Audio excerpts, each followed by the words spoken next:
എല്ലാവർക്കും നമസ്കാരം. മീഡിയ ഡിക്ഷണറിയിലേക്ക് സ്വാഗതം. ഇന്ന് നമ്മൾ സംസാരിക്കാൻ പോകുന്നത് ഓട്ടർ തിയറി എന്ന സിനിമ കോൺസെപ്റ്റിനെ കുറിച്ചാണ്. ഓട്ടർ എന്ന ഫ്രഞ്ച് വാക്കിന്റെ അർത്ഥം ക്രിയേറ്റർ അല്ലെങ്കിൽ രചയിതാവ് എന്നാണ്. ഈ തിയറി 1950 കാലത്തിൽ ഫ്രാൻസിലായിരുന്നു ഭയങ്കര പ്രസിദ്ധമായിരുന്നത്. ആ സമയത്ത് ചില സിനിമ ക്രിറ്റിക്സ് പറഞ്ഞു ഒരു സിനിമയുടെ വിജയത്തിൽ ഏറ്റവും വലിയ പങ്ക് ഡയറക്ടറിനാണെന്നാണ്. പിന്നെ ഈ ആശയം പല രാജ്യങ്ങളിലും പടർന്നു. എന്ന സിനിമ പഠനത്തിൽ ഒരു പ്രധാന തിയറിയായി മാറി.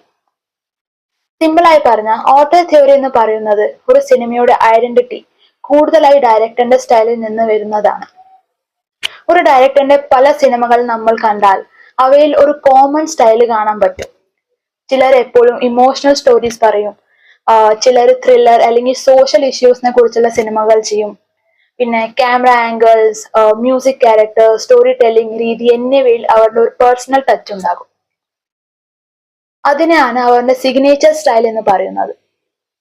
ഉദാഹരണത്തിന് ഒരു ഡയറക്ടറിന്റെ സിനിമ കണ്ടപ്പോൾ പേര് നോക്കാതെ തന്നെ ഇത് ആ ഡയറക്ടറിന്റെ സിനിമ ആയിരിക്കും എന്ന് തോന്നുന്നെങ്കിൽ അത് ഓത്തർ തിയറിയുടെ ഒരു നല്ല ഉദാഹരണമാണ്.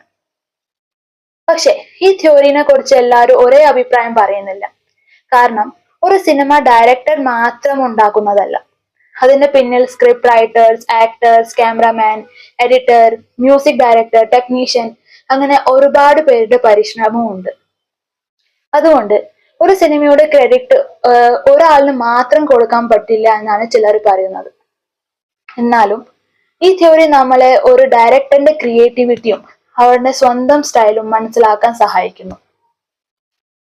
അതുകൊണ്ട് തന്നെ ഓട്ടർ തിയറി എന്ന സിനിമാ ലോകത്ത് വളരെ പ്രധാനപ്പെട്ട ഒരു കോൺസെപ്റ്റ് ആണ്.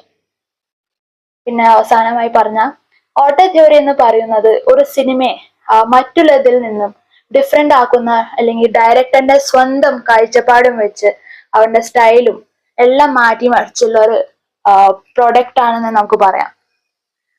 ഇതിനെ കുറിച്ച് നിങ്ങളുടെ അഭിപ്രായം എന്താണെന്ന് തീർച്ചയായും അറിയിക്കുക. നന്ദി, നമസ്കാരം.